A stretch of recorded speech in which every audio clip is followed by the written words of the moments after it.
Hey guys, what's up, it's Alex here. Welcome to a brand new video. Now before you click the dislike button, I hope you hear me through on this one. I just want to explain some points about why I really enjoy Formula E and why in a lot of ways it probably actually is better than Formula 1 as of the last couple of seasons. So let's start off with the racing. Now the last couple of seasons Formula 1 has struggled with the overtakes, especially in the 2017 season. I think the Russian Grand Prix only had one overtake in it, which is diabolical. So if we go over to Formula E, there are lots of overtakes every single race, and whilst I don't have the exact numbers to me to hand, I can say it's an exciting race throughout, and pretty much every race has an overtake where you're like, oh my goodness, I did not expect that to happen.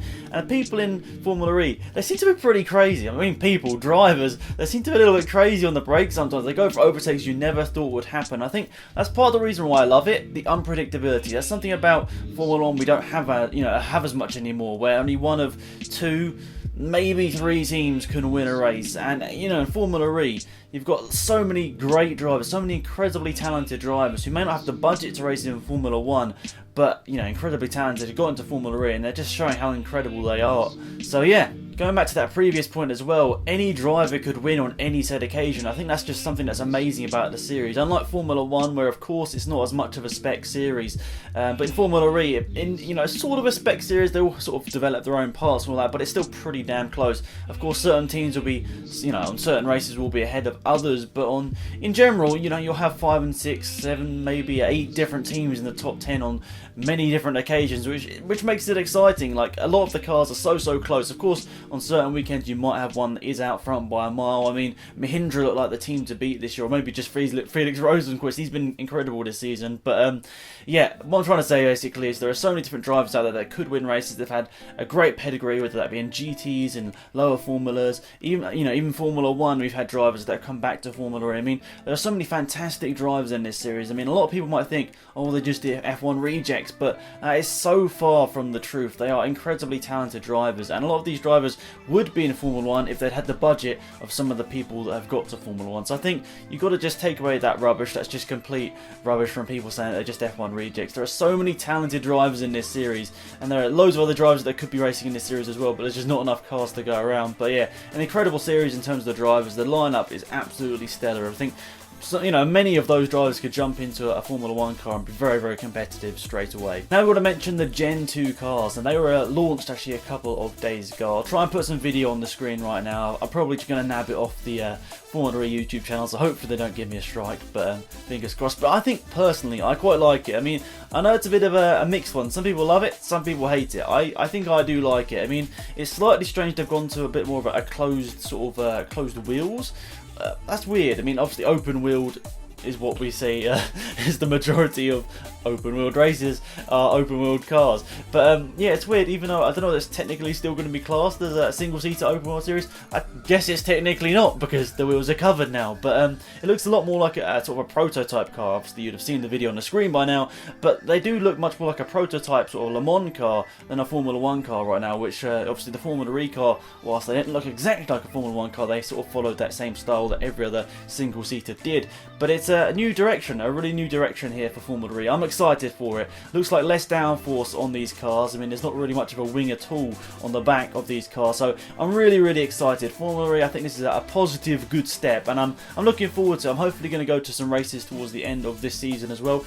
Got my fingers crossed. I mean, they're not going to be replacing the Canadian rounds with the British round, which is a bit of a disappointment, but I'm hopefully, fingers crossed, they're going to be going to Germany, Berlin, and also possibly Zurich and Switzerland as well. I'm hoping to go to those races. I don't know just yet. I've applied for passes, but we'll see how it goes. Another great thing about Formula E is just it is so accessible. A lot of these sort of tracks are on the cities of the big towns and cities, obviously, around the world. So yeah, so many of these tracks are accessible to millions of people within maybe like an hour car journey. So I think that really is fantastic. Whilst a lot of people might dislike that because all of them are obviously street tracks, I personally do like it. I think it creates the drama. Okay, it creates a lot of crashes as well, but the drama of going for a last ditch overtake down the inside, is more exciting on a street track because you're not exactly sure what's going to happen. Is the driver going to turn in, or is he going to leave you the extra bit of margin because it is a street track? But I personally love street track racing. It doesn't work so well in Formula 1. I mean, Singapore and Monaco generally don't provide us with great races. Great spectacle, yes, but not a great race.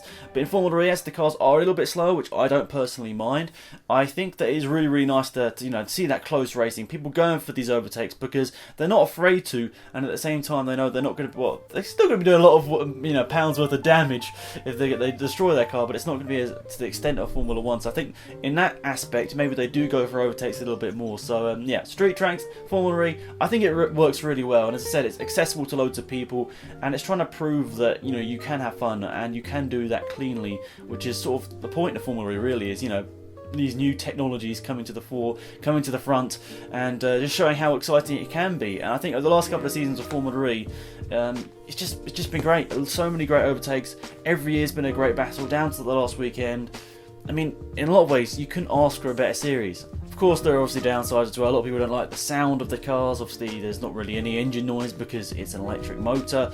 A lot of people actually don't like the cars themselves and the racing in general. I mean, that's fair play. I have completely open mind. I mean, obviously, some people will just say a certain thing and disagree with everything else, but I've quite an open mind. I mean, I understand why people dislike Formula E in a way, because obviously motorsport is sort of about the sound, the noise, and the atmosphere, which maybe that doesn't have the same side as Formula 1, where you've got, even with the new power units, they still make a noise, and Formula E doesn't do so much of a noise. But I honestly do like the sound of Formula E and the new Formula 1 power units, because you can hear the driver sort of doing his movements a lot more. You can hear the car and how it reacts to certain scenarios on track. So personally, I actually like the sound of Formula E and Formula 1 nowadays, but I know some people just love a lot of noise, and obviously Formula E doesn't have that, and some people don't like the races, and some people don't like the movement of electric motors and motorsport. Fair play, I don't mind, but I'm sure you'll disagree with me down below. So something great about the series as well is the extensive online content there is for Formula E. They upload the full races to their YouTube channel, crashes, unseen stuff as well, like behind the scenes stuff, and also like radio compilations. Like Formula 1's channel is starting to build up those things, but Formula E's been doing it since the start. I went back and watched every single Formula E race before the start of this season, just to go and get back in the mood, because I kind of missed a lot of the last season's worth of Formula E, partly because there wasn't a London finale, which sort of didn't get me so excited, but then also the fact that I was just working a lot of the time, and I missed every single race basically, so I had to go and catch back up with them, and then sometimes I'd forget. Anyway, you guys don't care about my story about why I couldn't watch Formula E, but I went back and watched them. I just enjoyed the fact that they were all on YouTube. I mean, okay, it's all in English, but I'm sure they're pretty much subtitled pretty much in every different language, or you can get the gist of it. But it's great the fact that it is on YouTube, full races, all this extensive content. Pretty much no other motorsport in the world right now has the content online on YouTube that Formula E does, and that's a great thing to go forward. Maybe Formula 1 will start to follow the Formula E route, but yeah, personally I really enjoy it. I think the social media, the whole team at Formula E is fantastic. I'm not taking anything away from Formula 1, I'm just saying how great Formula E is right now. And as I said earlier on this video, I think that the grid is incredibly talented. There are so many fantastic drivers on this grid. There are so many great drivers I think that will be, very, very close to getting to Formula E if they weren't doing another series or something like that. So it's a great series. So many talented drivers. And that was my last point down here. Was just, I don't think these people are F1 rejects. I think they're just incredibly talented drivers that couldn't go to Formula 1 for some reason or another, or had to come back from Formula 1 from some reason or other. Like Sebastian Buemi, for example. I mean, he come back to the World Endurance Championship with still very, very fast cars, does Formula E. He's incredibly talented, and a lot of people thought he might be going back to Renault.